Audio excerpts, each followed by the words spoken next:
Hey guys, hoping all is well with everyone. So in today's video, we're going to be continuing our read aloud of The Secret Zoo, The Final Fight. And last time we finished, we completed chapter 31, so we'll be starting today with chapter 32. I hope you guys enjoy the read today, and we're going to kind of jump into it here. Just one thing you may have noticed, I've kind of observed it as well, that the climax of the story kind of seems like it gets further and further away from us. It's kind of like it always ends on a cliffhanger. The strategies of my videos is to kind of keep it to 2 chapters, and the only reason and strategy for that is just because each chapter kind of has its pivotal moments, but I know it kind of seems like it's taking a while to get to the midnight hour in the story, but we will definitely get there, okay? But I hope you guys enjoy the read today. Chapter 32, 1157. The Sasquatch, still knee-deep in the water, reached out and grabbed the primary portal. He tried to pull it away from the hummingbirds, but the hundreds of tiny birds, their strength and their number, resisted. "No!" Noah yelled, and he charged the river. But before he could get more than a few steps, Charlie knocked him down. Noah curled his tail around Charlie's ankles and pulled him to the ground. Then he jumped back up.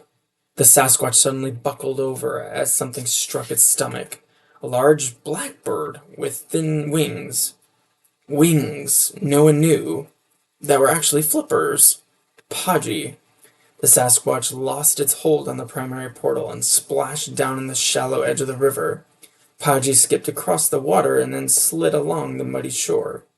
Noah, realizing Charlie was trying to get up, lifted his tail high and said, "Don't." Charlie didn't. The Sasquatch that Podgy had plowed into was writhing in the water, its long hair swaying in the current. The hummingbirds, looking like hundreds of colorful tassels, lifted the curtain up and off the fallen tree. Noah checked his watch. 11:57. There was no way the hummingbirds could make it to the courtyard in time. He glanced around for a safe place to hang the curtain and didn't see one. Only the 2 ravines, the one above the river and the one he and Charlie were standing in. Chapter 33, 11:58. Tank stared at the thin beams of light shooting across the street. They appeared to be coming from nowhere, but he knew the truth. The light was emitting from lots of latte, from the fireflies the scouts had released from the portal in their specter pants. It was part of Noah's plan. It just wasn't supposed to happen quite yet. Tank had been secretly following Mr. Darby and DeGraff on the street, waiting for the right moment to act. Chameleons were still clinging to his body, providing him with perfect camouflage.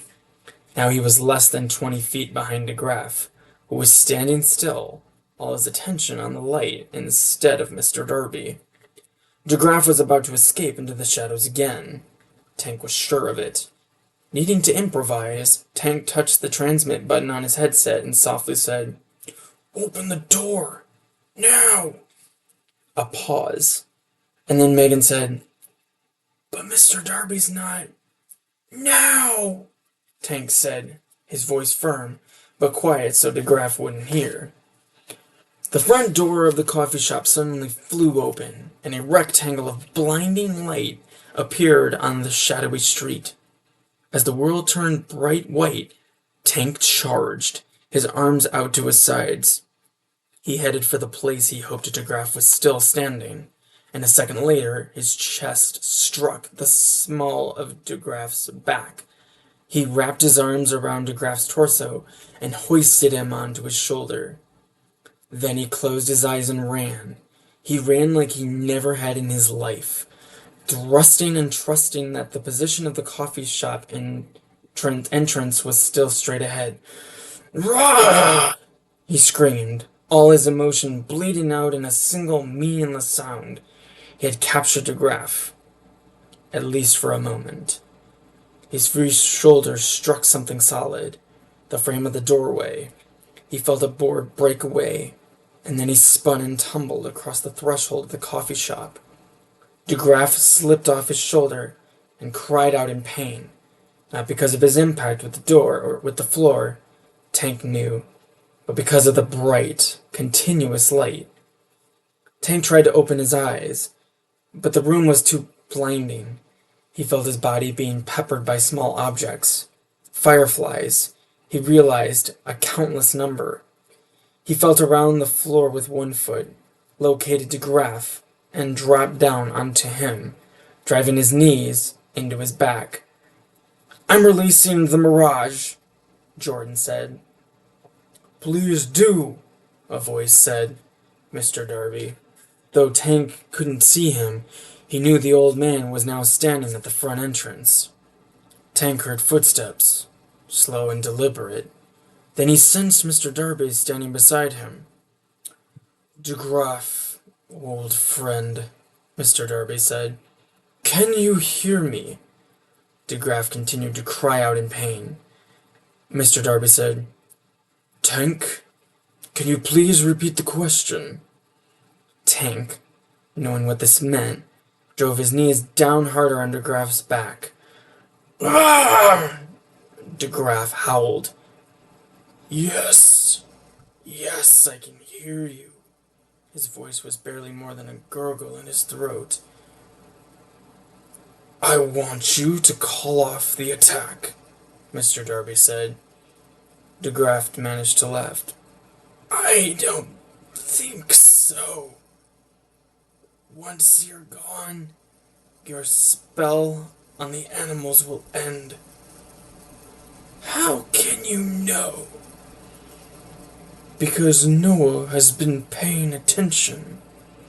DeGraff tried to break free. Tank could feel DeGraff's strength weakening as the light continued to draw the life from his body. After a few seconds, Mr. Darby said, "This is for Marlowe, Blizzard, Sam, each and every secret citizen. I created the secret zoo," DeGraff uttered. "It's mine." "You're wrong," Mr. Darby said. "It's Frederick's. It always has been." DeGraff howled in pain and squirmed beneath Tank, more feeble than ever. "And I won't let you have it," Mr. Darby added. The fireflies continued to explode with light. Seconds passed, and then a minute. DeGraff became silent, and then he became more and more still. And I'll stop the video there, ending chapter 33. But I hope you guys enjoyed the video today, and I look forward to seeing you guys in our continuation and climactic conclusion of the Secret Zoo, the final fight, in our upcoming videos. Again, thank you so much for watching, and as always, guys, please take good care and be safe. Bye.